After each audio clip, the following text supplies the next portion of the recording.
Amém? 2 Coríntios 9:6 diz assim: lembrem disto, quem planta pouco, colhe pouco.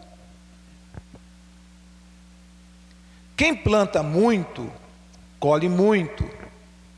Que cada um dê a sua oferta conforme resolveu no seu coração, não com tristeza, nem por obrigação, pois Deus ama a quem dá com alegria. E Deus pode dar muito mais do que vocês precisam, para que vocês tenham sempre tudo o que necessitam e ainda mais do que é necessário para fazerem todo tipo de boas obras. Como dizem as Escrituras Sagradas, Ele dá generosamente aos pobres e a sua bondade dura para sempre. E Deus que dá a semente para semear e o pão para comer, também dará a vocês todas as sementes que vocês precisam. Ele fará com que elas cresçam e deem uma grande colheita como resultado da generosidade de vocês. Ele fará com que vocês sejam sempre ricos para que possam dar com generosidade. E assim, muitos agradecerão a Deus a oferta que vocês estão mandando por meio de nós. Porque isso que vocês fazem não somente ajuda o povo de Deus que está necessitado, mas também faz com que eles façam muitas orações de gratidão a Deus. Amém? Permaneça com sua Bíblia aberta nesse texto, porque nós estaremos examinando ele nessa noite, em nome de Jesus. Estenda suas mãos em minha direção, ore para que o Santo Espírito possa falar ao nosso coração nessa noite. Pai, essa é a tua poderosa, bendita e soberana palavra, que nós acabamos de ler nesse instante. A tua palavra é a autoridade máxima sobre nossas vidas, e nós queremos nessa noite, Senhor, pela graça do Senhor Jesus Cristo, nos submeter à autoridade da tua palavra. Oramos para que o Senhor possa falar poderosamente ao nosso coração, para que o Senhor possa ministrar as nossas vidas, que nós sejamos tocados pela tua glória, que nós sejamos tocados pela tua Shekinah, que o Senhor possa falar conosco, que o Senhor possa, em nome de Jesus, transformar as nossas vidas através da tua palavra. Nós te pedimos, faz isso, Senhor, enquanto pregamos a tua palavra, que o teu Espírito Santo possa se estender, se manifestar em nosso meio, trazendo libertação, trazendo cura, trazendo salvação, trazendo avivamento aos corações. Nós oramos no bendito nome de Jesus, que assim seja. Amém e amém. Pode sentar, queridos, em nome de Jesus. Hoje eu quero falar sobre uma semente de prosperidade, uma semente de prosperidade. A Bíblia de Gênesis a Apocalipse, ela fala muito conosco sobre esse princípio da semeadura e da colheita. Há uma lei bíblica, há um princípio bíblico chamado lei da semeadura e colheita. E é interessante porque esse princípio é visto tanto no Antigo Testamento como no Novo Testamento. Desde o livro de Gênesis até chegarmos ao livro de Apocalipse. Por exemplo, quando Deus fez a sua aliança com Noé após o dilúvio, Deus fez a ele uma promessa.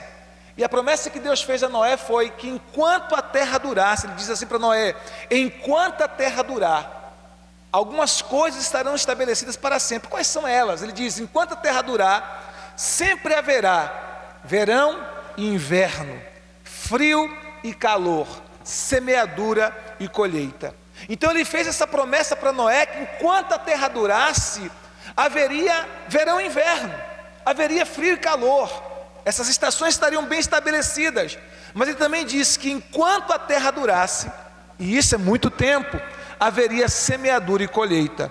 Então isso é uma lei bíblica que é totalmente normal aqui nessa terra. Ele está dizendo que enquanto a terra durar, vai sempre haver semeadura e colheita. Esse mesmo princípio, o apóstolo Paulo fala sobre ele lá em Gálatas capítulo 6, versículo de número 7. Gálatas 6, 7 diz assim: de Deus ninguém zomba, porque tudo aquilo que o homem plantar, certamente colherá. Aquele que planta na sua carne, da carne vai colher destruição, mas aquele que planta no Espírito, do Espírito vai colher vida eterna. E não nos cansemos de fazer o bem, porque ao seu tempo nós colheremos, se não houvermos desfalecido. Gálatas capítulo 6, versículo 6 e versículo 8, versículo 7 e versículo 8. Então esse princípio de semear e colher, ele está em todas as Sagradas Escrituras. E nesse texto que nós acabamos de ler, o apóstolo Paulo, ele fala sobre esse princípio de semear e colher, né, de forma bem específica na questão financeira. Deus sempre nos dá, queridos irmãos, a oportunidade, o privilégio de escolhermos, o direito de escolhermos. Deus nos criou com livre arbítrio. Deus não nos força a nada, nenhum de nós somos forçados a nada. Deus nos criou com livre arbítrio, tanto é assim que Deus não impediu o homem lá no jardim do Éden de pecar contra ele. Deus criou o homem com livre arbítrio. Então nós temos o direito de escolher. Temos o direito de escolher quais são os tipos de sementes que nós estaremos semeando no decorrer da nossa vida. Temos o direito de escolher se iremos plantar ou se não iremos plantar. Temos o direito de escolher em quais terrenos nós iremos semear. Temos o direito de escolher quais serão os nossos tipos de semente. É nossa escolha.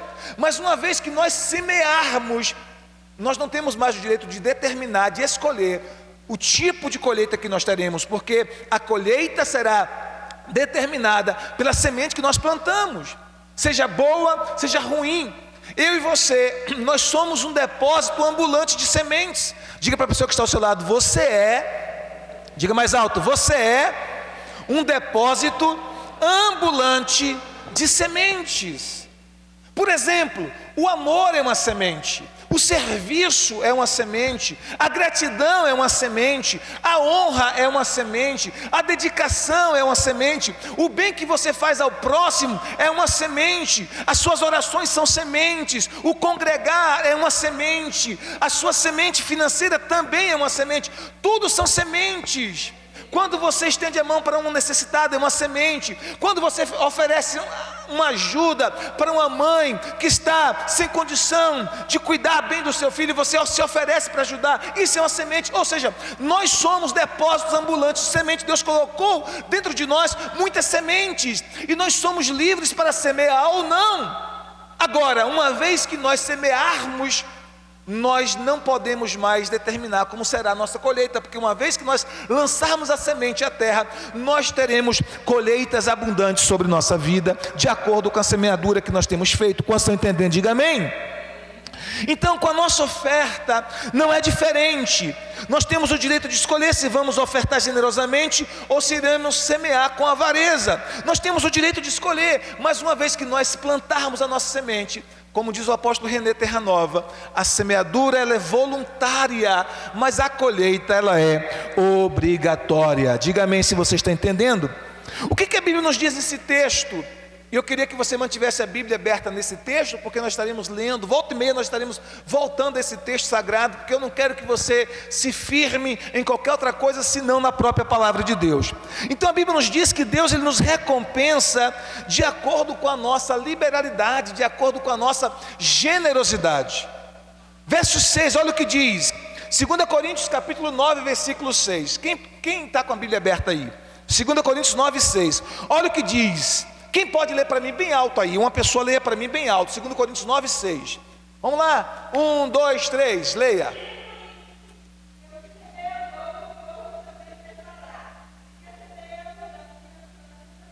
Agora leia na sua versão, Cari.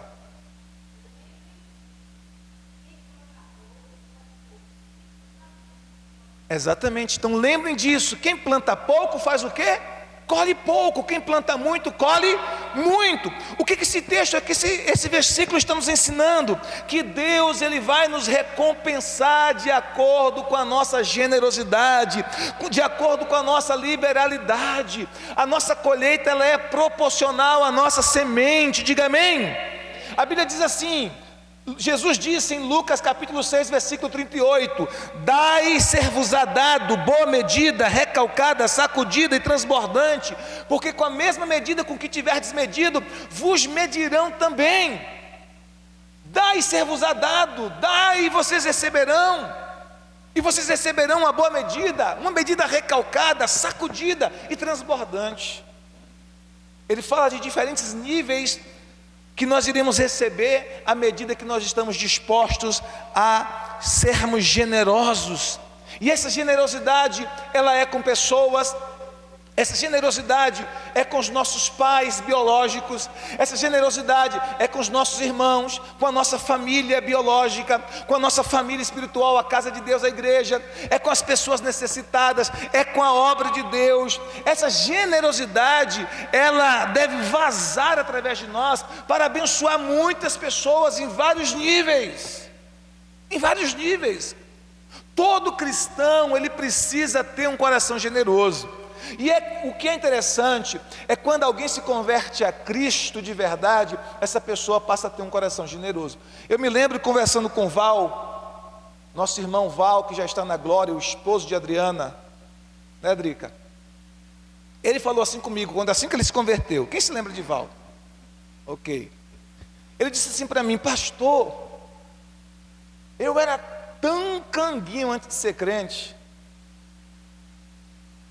eu era tão mão de vaca, eu tinha tanta dificuldade, eu falava assim quando eu passava aqui em frente à igreja, e eles se dizendo para mim: ó, para ir, abriu mais uma igreja aqui, para roubar o dinheiro dos bestas. Isso ele falando para mim. E disse: pastor, depois que eu me converti, eu fiquei com o coração tão amolecido, eu passei a ter tanta alegria em semear no reino de Deus. Eu achei isso muito lindo, porque foi algo que o Espírito Santo fez no coração dele. Não foi obrigado, não foi forçado, não foi coagido. Não, o próprio Espírito de Deus começou a trabalhar no coração dele para esse princípio de generosidade. Para esse princípio de generosidade. E eu tenho certeza que você que que era a esposa dele, porque ele agora já está no Senhor, e que tem filhos com ele, você e a sua casa, você e a sua família, colhem até hoje das sementes que ele plantou em vida. Porque quando você planta sementes, não só você é beneficiado com essas sementes, mas a sua descendência, a sua geração, elas são abençoadas pelas suas sementes, as sementes que você plantou. Então às vezes você está plantando hoje para os seus filhos colher lá no futuro. Isso em todas as áreas, não estou falando apenas de sementes financeiras não, em todas as áreas. Às vezes você está plantando uma semente agora de amor, de dedicação, de serviço, de oração, e você vai colher, mas também os seus filhos vão colher, a sua descendência vai colher, a sua geração vai colher. Então as sementes que você está plantando hoje, que você está plantando para o seu futuro, que você está plantando para a sua descendência, que você está plantando para a sua geração. E eu tenho convicção, Adriana, que você colhe até hoje muitas colheitas, frutos das semeaduras do teu esposo, frutos da semeadura do irmão Val, que já está no Senhor e que não precisa mais dessas colheitas, mas a sua casa ainda recebe, essas colheitas, ainda colhe, ainda experimenta isso, porque ele plantou sementes um dia. Quantos estão entendendo? Diga amém. Então as suas sementes, elas têm uma reverberação, um eco,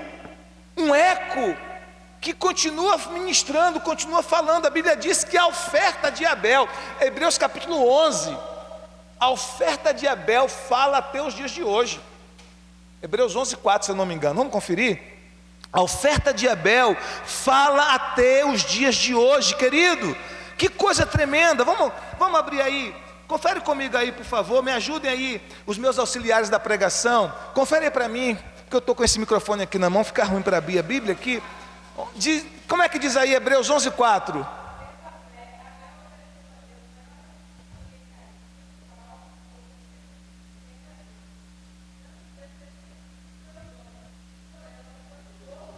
Olha aí, por ela, depois de morto, ainda fala. O que está falando? A oferta de Abel ainda fala. A semente de Abel ainda está falando, está ecoando na eternidade. Vocês estão entendendo, queridos?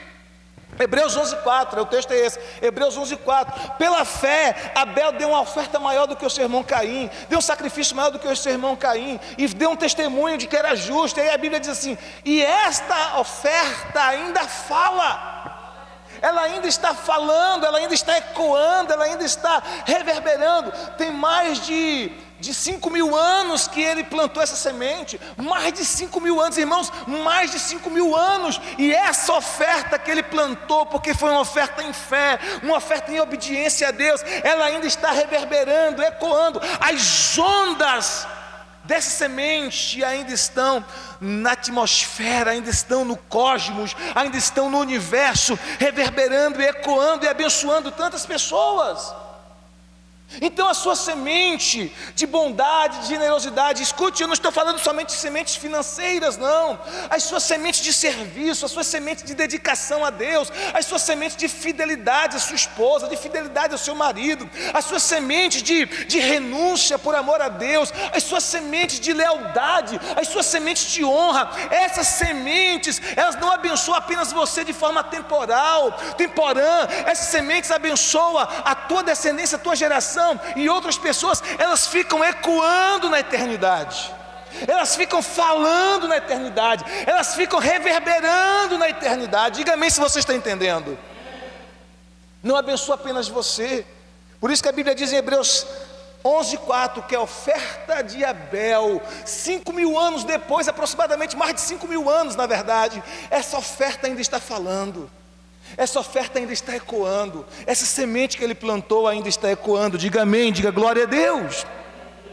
Então Deus nos recompensa à medida que nós semeamos. A nossa semente, o que a Bíblia nos ensina? Que a nossa semente não é uma perda, é uma oportunidade que Deus nos dá para investirmos no reino de Deus. Existem muitas pessoas que acreditam que quando dão algo no reino de Deus, quando dão algo na igreja, ou a uma pessoa, ou a um necessitado, ou alguém que talvez nem precisa, mas que Deus coloca no coração daquela pessoa para semear, ela fica achando que ela vai perder, como se fosse uma perda. Não, queridos, a nossa semente nunca é uma perda. A semente que sai da sua mão nunca sai da sua vida. Vou repetir para você: a semente que sai da sua mão nunca sai da sua vida, ela vai para o seu futuro, ela vai para o seu futuro, e ela abençoa o seu futuro. Então quando você é capaz de semear no reino de Deus, você está fazendo um investimento no reino, que trará as colheitas devidas. Lembra que na quarta-feira eu falei sobre isso, quando eu falei sobre o pai da nossa irmã Maria, que era agricultor, e ele disse para os filhos, porque ele tinha colhido feijão, e parte daquele feijão era para o consumo. Ele tinha muitos filhos, então aqueles filhos iriam comer parte daquele feijão que ele havia colhido. Mas ele percebeu que os filhos estavam comendo muito rápido o feijão, era uma turma muito grande, de filhos, e você que talvez foi criado na roça sabe como é que é isso. A galera cai para dentro mesmo, chega do trabalho, trabalhou o dia todo ali, chega com fome, e aí quando chega em casa, feijão para dentro, é ou não é? Então o feijão estava diminuindo, e aí ele reúne os filhos e diz assim para os filhos: meus filhos, não comam o feijão todo, não comam todo o feijão, não comam todas as sementes, comam só uma parte, porque parte desse feijão é para a gente plantar de novo, porque se a gente não plantar novamente, se a gente não continuar plantando, nós não teremos uma nova colheita. Então não coma o feijão todo, coma apenas uma parte, porque a outra parte deve ser plantada. E é exatamente isso que Deus nos fala aqui nesse texto. Ele diz que parte daquilo que Deus nos dá é para ser comido. Versículo 10, olha o que diz, 2 Coríntios 9:10, diz assim: e Deus dá a semente para semear e o pão para comer. Diga comigo: Deus dá semente para semear e o pão para comer. Aí ele diz: também dará a vocês todas as sementes que vocês precisam. Ele fará com que elas cresçam e deem uma grande colheita, como resultado da generosidade de vocês. 2 Coríntios capítulo 9, versículo 10. Então observe que ele está dizendo: parte do que Deus nos dá é semente, parte do que Deus nos dá é pão. Pão representa o quê? Pão representa o seu sustento, é aquilo que você precisa para a sua manutenção, para o seu sustento, para o sustento da tua casa. Mas parte do que Deus nos dá é semente, queridos, é para a gente continuar semeando, para termos uma nova colheita. É isso que Paulo está dizendo aqui nesse texto, é isso que aquele agricultor tão simples, aquele homem do campo, tão simples, sem estudos formais, mas com a sabedoria que Deus lhes deu, reuniu os seus filhos e disse para os seus filhos: filhos, não comam todo o feijão, porque parte desse feijão pode ser comido, mas parte desse feijão a gente deve plantar de novo para garantir uma colheita futura. Se vocês estão entendendo, diga amém. Para garantir uma colheita futura, diga glória a Deus. A Bíblia nos diz assim, em Provérbios capítulo 11, versículo 24 e 25. Provérbios 11, 24 e 25. Um homem que dá liberalmente se enriquece, outro retém mais do que é justo e se empobrece. A alma generosa prosperará, e aquele que rega também será regado. Provérbios 11, versículo 24 e 25. Vou ler de novo para você. Um homem dá liberalmente e se enriquece, outro retém mais do que é justo e se empobrece. A alma generosa prosperará, e aquele que rega também será regado. Algumas traduções dizem: aquele que dá a beber será descendentado, ou seja, sua sede será saciada. Princípio de semeadura e colheita. Quando nós somos generosos, a Bíblia diz que nós somos enriquecidos em tudo. E esse enriquecimento, não estou falando de enriquecimento apenas financeiro, não. Esse enriquecimento é em todas as coisas. Quando nós somos generosos, nós somos enriquecidos pelo favor de Deus. Amém? Então, como crentes em Cristo Jesus, nós devemos ofertar a Deus o melhor que nós possuímos, a nossa vida inteira como sacrifício vivo. Nós devemos ofertar a Deus o nosso dinheiro, os nossos bens, o nosso tempo que nós dedicamos a Deus. Tudo isso é uma oferta. O seu tempo é uma oferta. Por exemplo, você saiu da sua casa para vir aqui hoje à noite. Você está semeando o seu tempo, porque você poderia estar agora assistindo um filme, uma série, deitado, dormindo, fazendo qualquer outra coisa. Mas você está dedicando esse tempo de cerca de 2 horas de culto. Nosso culto é das 7 às 9 aproximadamente. Esse tempo de 2 horas de culto, você está dedicando para Deus. Isso é uma oferta. Você está ofertando o seu tempo para Deus. Quantos estão entendendo o que eu quero dizer? Porque você entende que tudo vem dele. Quem é que dá para você o tempo? Quem é que dá para você o tempo? Deus. Porque se Deus quiser tirar a gente da terra agora, Ele tira. Se Deus quiser, eu não consigo nem descer desse púlpito aqui mesmo, eu parto para a eternidade. Sim ou não? Sim. Porque quem dá o tempo a gente é Deus. Todos os dias quando eu acordo, eu digo: Senhor, obrigado por mais um dia de vida que o Senhor me deu. Porque eu sei que eu acordei naquele dia porque Deus quis. Eu sei que aquele dia que Deus me deu é mais um presente, Ele me deu mais um tempo. Cada dia, cada segundo, cada minuto que Deus nos dá é um presente de tempo.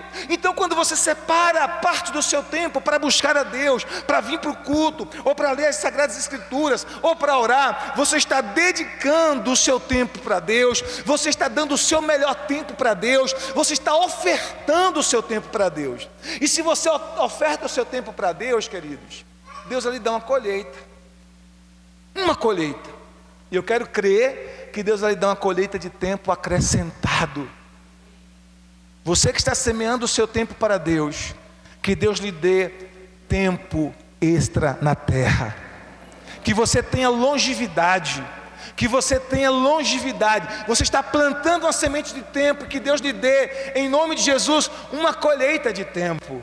Longevidade na terra, para que você viva muito tempo sobre a terra e veja os filhos dos teus filhos e a paz sobre Israel, em nome de Jesus de Nazaré. Então nosso tempo é uma oferta, a nossa vida também é uma oferta. A Bíblia nos diz em Romanos capítulo 12, versículo 1, Romanos 12:1: rogo-vos, pois, irmãos, pelas misericórdias de Deus, que apresenteis os vossos corpos como sacrifício vivo, santo e agradável a Deus, que é o vosso culto racional. Que apresenteis os vossos corpos. Os nossos corpos são uma oferta, os nossos corpos são um sacrifício, não um sacrifício morto como no Antigo Testamento, que o animal era morto sobre o altar. Não, é um sacrifício vivo. O nosso corpo é um sacrifício vivo que nós estamos oferecendo a Deus. Por isso o apóstolo Paulo nos diz em Romanos, capítulo 6, que nossos corpos pertencem a Deus, e que nós não podemos usar os membros do nosso corpo, nossas mãos, nossos olhos, não é? Nossas pernas, ou qualquer outro membro do nosso corpo. Ele diz: não use os membros do seu corpo como um instrumento do pecado, mas use os membros do seu corpo como instrumento de justiça.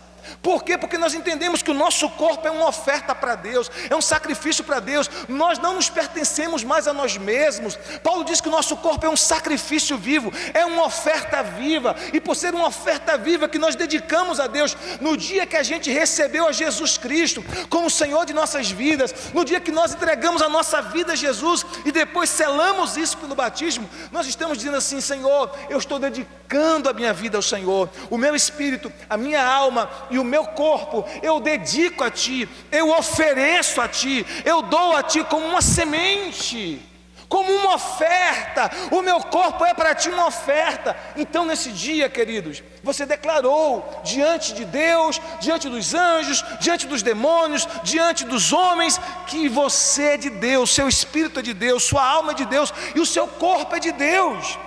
Por isso Paulo diz: não use as suas mãos, não use as suas mãos como instrumento do pecado.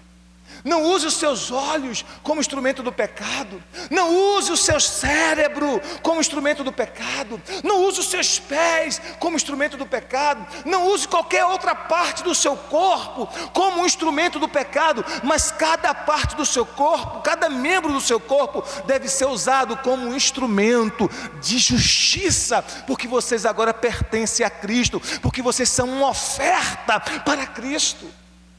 Agora, queridos, ninguém supera a Deus na graça de dar.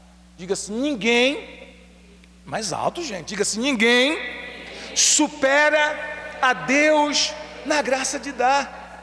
Quem mais dá, quem mais doa é Deus. Primeiro Ele deu o universo para a gente. Ele criou o universo para a glória dele, mas para o homem. Todas as coisas que Deus fez, Ele fez pensando em nós. Depois Ele nos deu a salvação em Cristo Jesus. A Bíblia diz em João 3,16, Evangelho de João capítulo 3,16: porque Deus amou o mundo de tal maneira que deu o seu Filho unigênito, para que todo aquele que nele crê não pereça, mas tenha a vida eterna. Deus amou você. Deus amou você. Diga para a pessoa que está ao seu lado, diga assim: você sabia que Deus lhe ama muito? Diga aí, feche a boca de Deus para essa pessoa, diga assim: você sabia que Deus te ama muito? Pois a Bíblia diz que Deus amou você de uma forma tão extraordinária, tão gloriosa, tão sobrenatural, que Ele deu o seu Filho. Deus deu o seu Filho, o seu único Filho. Qual foi a semente que Deus deu? Pastor, qual foi a maior oferta de Deus? A maior oferta de Deus foi o próprio Jesus. O próprio Jesus. Jesus foi a maior oferta de Deus para nós, para a humanidade. E Ele deu o seu Filho, Jesus, João 3,16, para que todo aquele que nele crê, quando eu e você cremos em Jesus, Ele diz, para que todo aquele que nele crê não pereça, não morra eternamente, mas tenha a vida eterna. Tenha a vida eterna. Então Deus queria uma família. Olha como Deus é, como a lei da semeadura funciona até para o próprio Deus. Olha como a lei da semeadura funciona até para o próprio Deus. Deus queria uma família. Qual era o sonho de Deus? O sonho de Deus era ter uma grande família. Uma grande família com muitos filhos espalhados na terra, muitos filhos, e que cada um desses filhos tivessem o caráter de Jesus Cristo, tivesse o DNA de Jesus, tivesse a vida de Jesus neles. E aí o que Deus fez? Eu quero uma colheita de filhos. Se eu quero uma colheita de filhos, o que eu vou fazer? Eu vou semear o meu único filho. Eu vou plantar o meu filho para ter uma colheita abundante de muitos filhos. Então observe que a lei da semeadura funciona até para Deus. Deus queria muitos filhos. O que Ele fez? Ele tinha só um. Ele queria muitos. Ele pega aquele único que Ele tem e semeia. E quando Ele semeia aquele filho, Ele recebe uma colheita de muitos filhos. de muitos filhos. Todos nós, quando cremos em Jesus, nos tornamos filhos de Deus. Há filhos de Deus no Brasil, há filhos de Deus no Japão, há filhos de Deus no Paquistão, há filhos de Deus no Afeganistão. Lá, com toda aquela perseguição, há filhos de Deus lá. Há filhos de Deus na Coreia do Norte. Há filhos de Deus na Coreia do Sul. Há filhos de Deus, meu irmão, aonde você pensar nesse planeta, há filhos de Deus. Há filhos de Deus agora, haverá filhos de Deus no futuro, há filhos de Deus no passado. Por quê? Porque Deus, Ele sonhou com uma grande família. Ele plantou uma semente. Ele diz: eu quero uma colheita de muitos filhos. Então eu vou pegar a minha melhor semente, a minha melhor oferta, que é o meu filho Jesus, e eu vou plantar para ter uma colheita de muitos filhos. E é sobre isso que Jesus nos diz em João 12, 24. Vamos ver o que diz João 12, 24? Lê para mim aí alguém com voz de guerreiro, com voz de trovão aí, uma voz abençoada. Pode ser mulher, pode ser homem. João capítulo 12, verso 24. João capítulo 12, versículo 24. Aleluia. João 12, 24, o que está escrito aí?